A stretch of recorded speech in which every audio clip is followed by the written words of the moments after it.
中国共産党はニューヨークで働く150人のスパイを維持するために数人のスパイを犠牲にするとも言わない。詳しくは VTR をご覧ください。It's an outrage. It's an absolute outrage.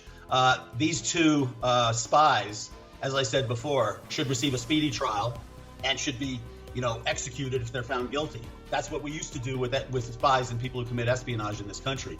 And it highlights the dichotomy between the Eastern District of New York and the Southern District of New York and what they're doing when they're giving bail to people like Sam Bankman-Fried. You've got all the financial people who get bail. Madoff, Sam Bankman-Fried, yes. Epstein, all these different people get bail because they're big Democrat bundlers and big Democrat givers. They're essentially in the pockets of Democrats, and they have Democrats in theirs as well. And then you've got the spies and the people like, all the Chinese infiltrators are going to be released on bail, and they won't receive speedy trials. That's why I said speedy trials are so important. What's going to happen is it'll drop off everybody's radar screen.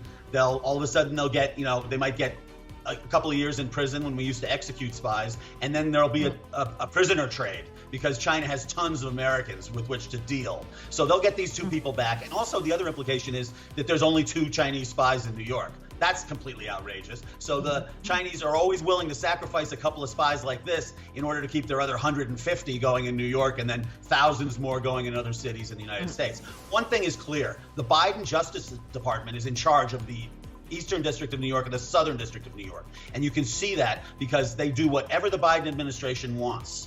They did that with Trump, and they did that with Miles Guo. What I'm hoping and praying for, Ava, is that both cases will just kind of disintegrate and fall apart. The case against President Trump is disintegrating, and I think if we can get Miles Guo's, if we can get him bail and then have his case start to disintegrate, it could turn out well for both President Trump and Miles Guo.